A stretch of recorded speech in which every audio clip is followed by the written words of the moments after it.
बिस्मिल्लाहिर्रहमानिर्रहीम। Welcome back dear students. हम ECG को डिस्कस कर रहे थे और ईसीजी के लेक्चर नंबर 2 में हम कुछ बेसिक कंसेप्ट डिस्कस किए और उसमें हमने ग्राफ को डिस्कस किया कि ये वाला जो ग्राफ है वो कैसे बनता है। लेकिन वीडियो के लास्ट में कोई टेक्निकल प्रॉब्लम आने की वजह से वीडियो स्टॉप हो गई थी। हम उन्हीं पॉइंट से आगे इसी को कंटिन्यू करेंगे। हम डिस्कस कर रहे थे कि फॉर एग्जांपल ये हार्ट है, हार्ट में एसए नोड है और एवी नोड है। एसए नोड क्या करता है? करंट जनरेट करता है और ये करंट ऐसे जनरेट होता है कि इसके जो साथ वाले सेल्स हैं वो डीपोलराइज होना शुरू हो जाते हैं। जब ये डीपोलराइज होते हैं तो साथ में ये जो लेफ्ट आर्टरियम है इनको भी डीपोलराइज करते हैं। जब ये डीपोलराइज होते हैं तो कंट्रैक्शन काज होती है।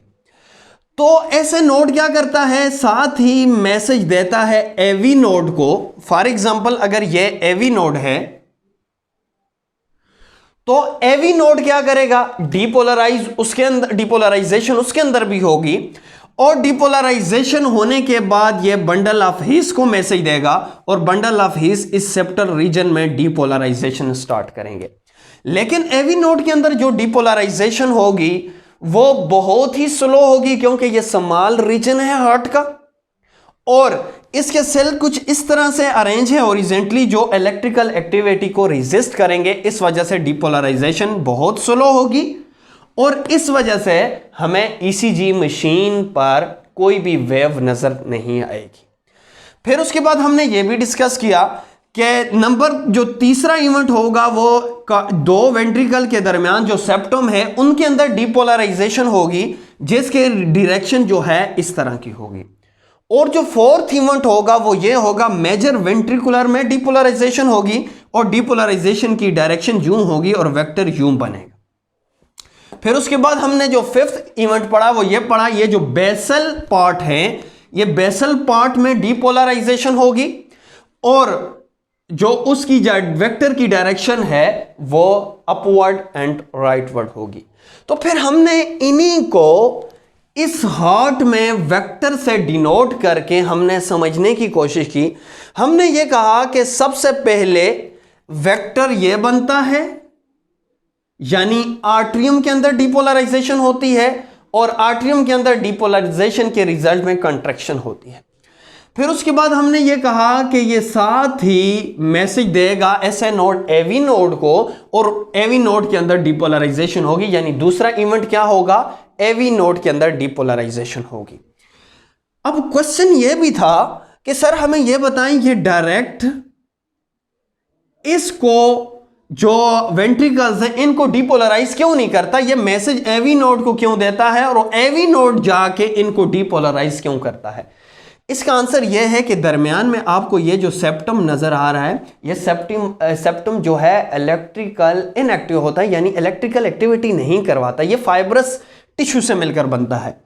तो इस वजह से ये मैसेज देगा एवी नोड को और एवी नोड इन दोनों के दरमियान है और एवी नोड इसकी कंट्रैक्शन काज करेगा। इसी वजह से एसए नोड वेंट्रिकल की कंट्रैक्शन काज नहीं कर सकता। इसकी ये रीजन है।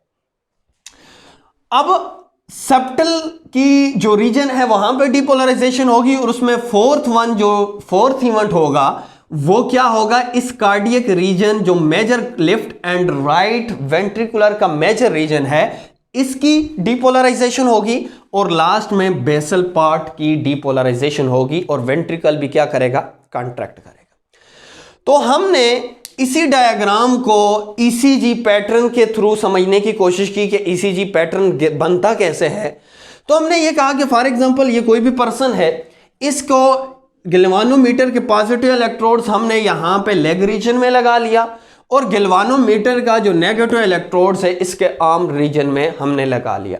क्या चेक करने के लिए? इलेक्ट्रिकल कंडक्टिविटी चेक करने के लिए। क्या इसके हार्ट के अंदर इलेक्ट्रिकल कंडक्टिविटी कैसे हो रही है, क्या ठीक हो रही है या नहीं हो रही। तो हमने इसी इलेक्ट्रिकल कंडक्टिविटी को एक ग्राफ के थ्रू देखना है, ग्राफ पे प्रेजेंट करना है। जब हम इलेक्ट्रिकल कंडक्टिविटी को ग्राफ पर देखेंगे तो इसी को हम इलेक्ट्रोकार्डियोग्राफ कहते हैं। ग्राफ मीन ग्राफ पे जब हम हार्ट की इलेक्ट्रिकल एक्टिविटी देखेंगे तो उसको इलेक्ट्रोकार्डियोग्राफ कहते हैं।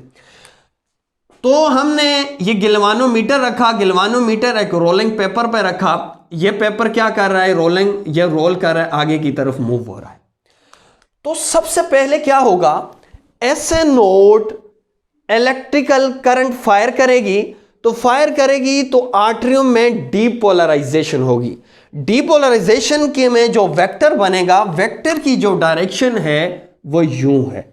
तो आपने मुझे ये बताना है ये जो डायरेक्शन है नेगेटिव से पॉजिटिव की तरफ है, डेफिनेटली वेक्टर इस तरफ बन रहा है, तो गिलवानोमीटर पे डिफ्लेक्शन पॉजिटिव होगी या नेगेटिव? अगर डायरेक्शन पॉजिटिव की तरफ है तो डिफ्लेक्शन भी पॉजिटिव की तरफ होगी।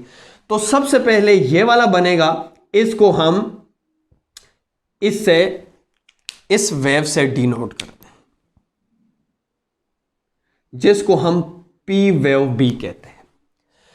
फिर उसके बाद जब S A node AV node को देता है और एवी नोड के अंदर डीपोलराइजेशन रेट बहुत कम होता है, तो जो ईसीजी मशीन है वो ये शो करती है कि इसके अंदर कोई इवेंट नहीं हो रहा, डीपोलराइजेशन का रेट स्लो होने की वजह से। तो जो ये जो लाइन है वो स्ट्रेट दिखती है, स्ट्रेट इस वजह से ये सेगमेंट दिखता है कि इसके अंदर इलेक्ट्रिकल एक्टिविटी नहीं हो रही, लेकिन रेट स्लो होने की वजह से ईसीजी मशीन इसको पिक नहीं कर सकती। फिर उसके बाद डीपोलराइजेशन यहां तक, मैसेज यहां तक पहुंचता है बंडल ऑफ हिस से, तो सेप्टल रीजन में डीपोलराइजेशन स्टार्ट हो जाती है और डीपोलराइजेशन की जो डायरेक्शन है, जो वेक्टर है वो यूं बनता है। तो अब मुझे यह बताना है डीपोलराइजेशन अगर इस डायरेक्शन में हो रही है सेल्स के अंदर, तो डिफ्लेक्शन गिलवानोमीटर में पॉजिटिव होगा या नेगेटिव? अगर पॉजिटिव से नेगेटिव की तरफ मूव कर रही है तो डिफ्लेक्शन भी नेगेटिव होगा। तो नीडल नेगेटिव की तरफ मूव करेगी, ये नेगेटिव है, तो आपको ये small line you negative deflection नजर आ रही है। फिर जो ही डीपोलराइजेशन इस रीजन की स्टार्ट होगी तो इस रीजन में डीपोलराइजेशन ज्यादा होगी। क्यों? क्योंकि यहां पे वेंट्रिकल क्या है, थिक है, वेक्टर भी स्ट्रॉन्ग बनेगा और फास्ट बनेगा, तो डिफ्लेक्शन पॉजिटिव होगी या नेगेटिव? अगर वेक्टर यूं बन रहा है तो डेफिनेटली वेक्टर अगर पॉजिटिव की तरफ, इलेक्ट्रोड्स की तरफ बन रहा है, डीपोलराइजेशन अगर पॉजिटिव की तरफ है, तो वेक्टर का जो डिफ्लेक्शन होगी गिलवानोमीटर पे वो भी पॉजिटिव होगी। लेकिन ये जो ग्राफ बनेगा, ये जो वेव बनेगा, ये एकदम से बनेगा और इसकी पीक जो है वो हाई होगी, लार्ज होगी। तो पीक लार्ज होने का क्या मतलब है कि ये जो वेक्टर बना है ये फास्ट बना है और स्ट्रॉन्ग बना है और फास्ट बना है। क्यों? इस वजह से क्योंकि मायोकार्डियल यहां पे जो वाल है वेंट्रिकल की वो थिक होती है। तो उसके बाद बेसल पार्ट में डीपोलराइजेशन स्टार्ट होगी। जब बेसल पार्ट में डीपोलराइजेशन स्टार्ट होगी तो उनकी डायरेक्शन अपवर्ड होगी, इनवर्ड और अपवर्ड होगी, राइटवर्ड होगी। तो अब मुझे यह बताना है अगर डीपोलराइजेशन की डायरेक्शन यूं है तो इलेक्ट्रिकल एक्टिविटी गिलवानोमीटर पर कैसे शो होगी, पॉजिटिव डिफ्लेक्शन या नेगेटिव डिफ्लेक्शन? तो डेफिनेटली आप कहेंगे अगर इसकी डायरेक्शन नेगेटिव की तरफ है तो डिफ्लेक्शन भी नेगेटिव, तो नीडल नीचे की तरफ मूव करेगी। तो नीडल क्या करेगी, यूं नीचे की तरफ ये मूव, ये यहां तक हमने प्रीवियस लेक्चर में डिटेल से डिस्कस किया था। अगर इस स्टेज पे आप देखें तो टोटल जो वेंट्रिकल है डीपोलराइज हो चुका है। फॉर एग्जांपल अगर मैं यूं बात करूं, अगर यह वेंट्रिकल है, अगर ये राइट वेंट्रिकल है और ये लेफ्ट वेंट्रिकल है, ये ऊपर इसके जो हैं आरिकल्स होंगे, तो इसका ये रीजन भी डीपोलराइज हो चुका है, ये रीजन भी डीपोलराइज हो चुका है, सारे का सारा रीजन डीपोलराइज हो चुका है। तो क्या मतलब जी डीपोलराइज हो चुका है? यानी कंट्रक्शन कंप्लीट हो चुकी है, सिस्टोल कंप्लीट हो चुका है।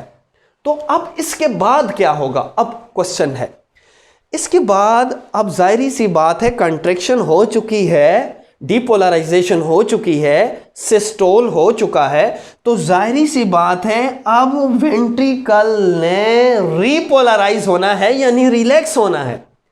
इस पॉइंट को मैं अगेन रिवाइज कर रहा हूं, यहां तक जब वेव बनी है, इसको हमने, ये जो वेव बनी थी इसको हमने क्यू का नाम दिया, ये जो पीक पे जो मेजर से बनी थी इसको हमने आर का नाम देना है और इसको हमने एस का नाम देना है। जो बेसल पार्ट की डिपोलराइजेशन से हुई थी उसको हमने एस का नाम दिया। अब इस पॉइंट पे ये रीजन भी डिपोलराइज हो चुका है, ये रीजन भी डिपोलराइज हो चुका है और मेजर पार्ट भी डिपोलराइज हो चुका है, यानी वेंट्रिकल कंप्लीट डिपोलराइज हो चुका है। अब इसके बाद डिपोलराइज यानी कॉन्ट्रैक्ट हो चुका है, इसके बाद रीपोलराइज होगा। तो रीपोलराइज कैसे होगा, आपको पता है रीपोलराइज किसको कहते हैं, जब डिपोलराइज दोबारा से पोलराइज हो तो उसको रीपोलराइज कहते हैं। तो अब ये रीपोलराइज इस डायरेक्शन से इस डायरेक्शन की तरफ होगा, रीपोलराइज बेसल पार्ट से ऊपर की तरफ रीपोलराइज होगा। सेप्टल रीपोलराइज होना शुरू हो जाएगा। जब सेप्टल रीपोलराइज कंप्लीट होगा ही नहीं तो साथ ही मेजर पार्ट डिपोलराइज होना शुरू हो जाएगा। मेजर पार्ट रिपोलराइज कंप्लीट होगा ही नहीं, ये जो बेसल पार्ट है ये रिपोलराइज होना शुरू हो जाएगा। तो ये सारे जो वेक्टर हैं एक दूसरे पे ओवरलैप करेंगे तो एक लार्ज वेक्टर बनेगा, एक लार्ज वेक्टर बनेगा। और लार्ज वेक्टर कैसे बनेगा, नीचे से ऊपर। अगर आपको याद हो तो डीपोलराइजेशन यहां से नीचे की तरफ हो रही थी, पॉजिटिव पॉजिटिव पॉजिटिव, लेकिन रीपोलराइजेशन नीचे से ऊपर की तरफ होगी, यानी नेगेटिव नेगेटिव नेगेटिव नेगेटिव। तो रीपोलराइजेशन की डायरेक्शन अगर आप देखें तो यहां से ऊपर की तरफ है। अगर ऊपर नेगेटिव इलेक्ट्रोड्स है और नीचे पॉजिटिव है, पॉजिटिव और नेगेटिव इलेक्ट्रोड्स है, तो जब नेगेटिव की डायरेक्शन नेगेटिव इलेक्ट्रोड्स की तरफ हो तो डिफ्लेक्शन पॉजिटिव होगी या नेगेटिव। तो डेफिनेटली आप आंसर दे रहे होंगे कि सर अगर नेगेटिव की डिफ्लेक्शन नेगेटिव की तरफ है, अगर नेगेटिव का वेक्टर नेगेटिव की तरफ बन रहा है तो डिफ्लेक्शन नेगेटिव डिफ्लेक्शन पॉजिटिव होगी।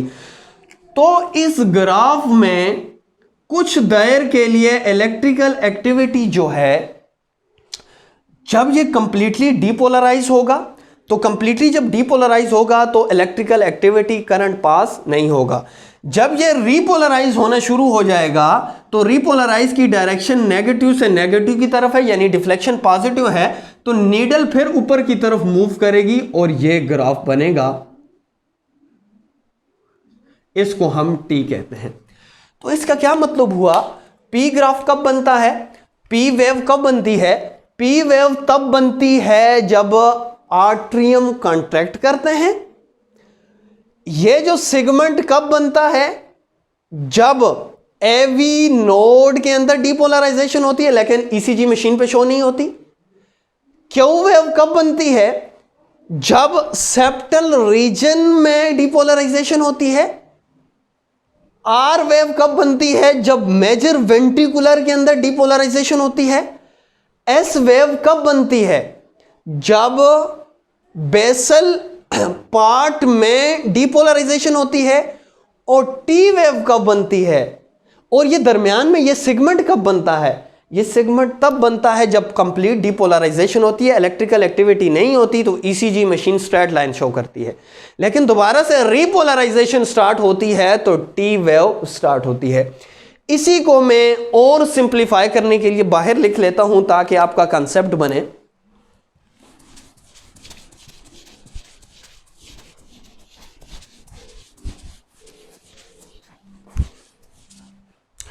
फॉर एग्जाम्पल हमारे पास इस तरह की वेव बन चुकी है ईसीजी ग्राफ पे।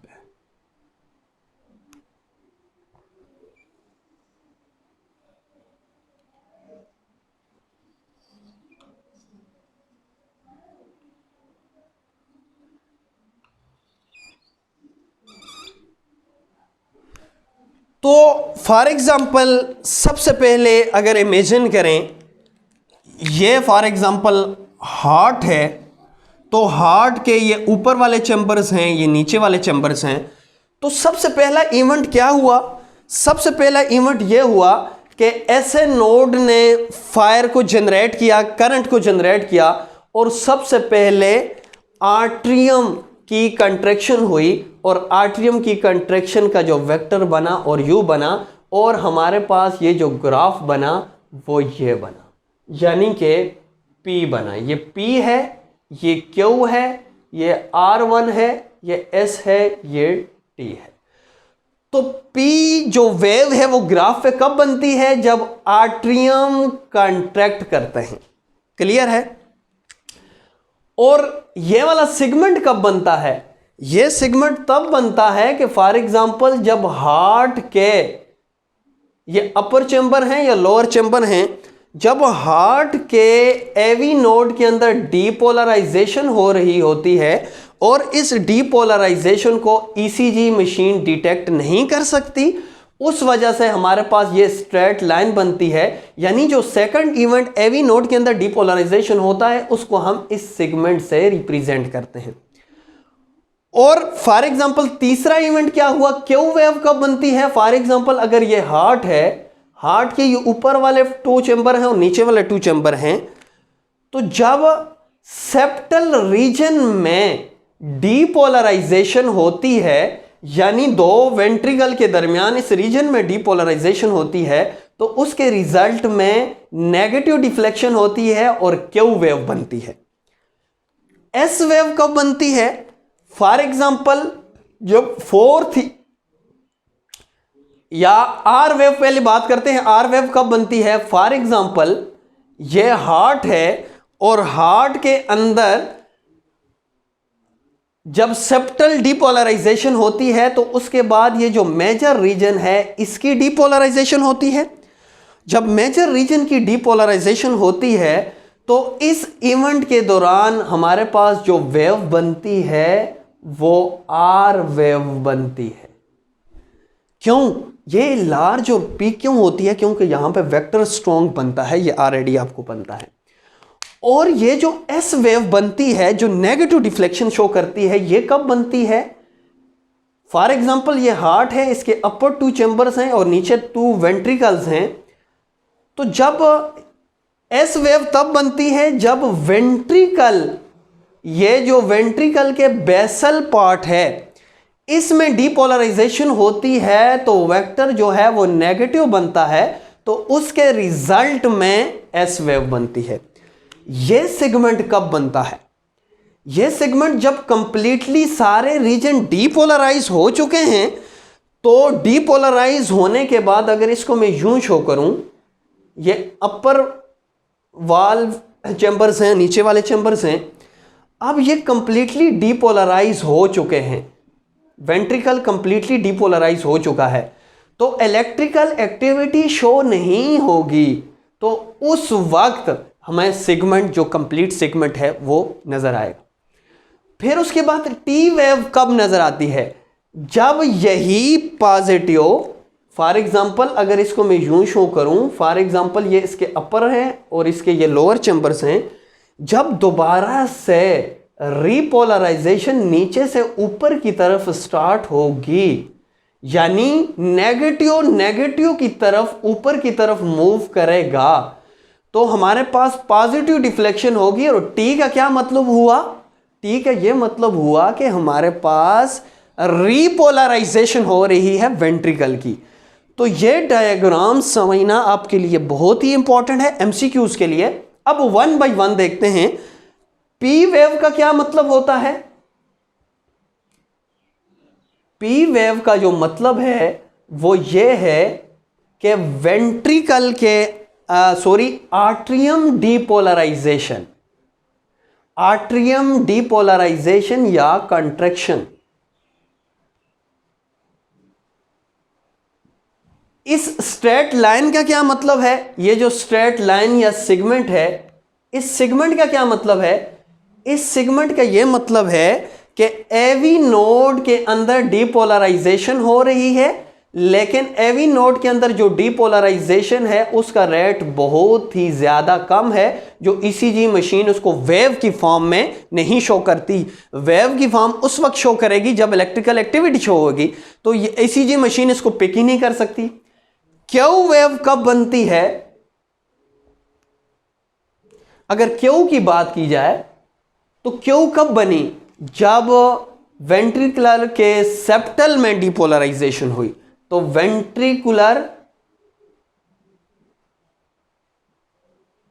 सेप्टल में जब डीपोलराइजेशन हुई और नेगेटिव डिफ्लेक्शन हुई तभी नीडल नीचे की तरफ आई। आर कब बना? जो आर वेव है वो कब बनी? जब वेंट्रिकुलर के दरमियान जो मेजर डीपोलराइजेशन हुई। तो मेजर वेंट्रिकुलर डीपोलराइजेशन के रिजल्ट में जो वेव बनती है वो कौन सी है? R wave, ventricular depolarisation. इसके बाद अगर आप एस वेव देखें तो एस वेव कब बनी? जब दोनों बेसल पार्ट वेंट्रिकल के डीपोलराइज हुए। तो इसके बाद अगर एस वेव की बात की जाए तो एस वेव कब बनती है? एस वेव जब basal part of ventricular depolarise होते हैं।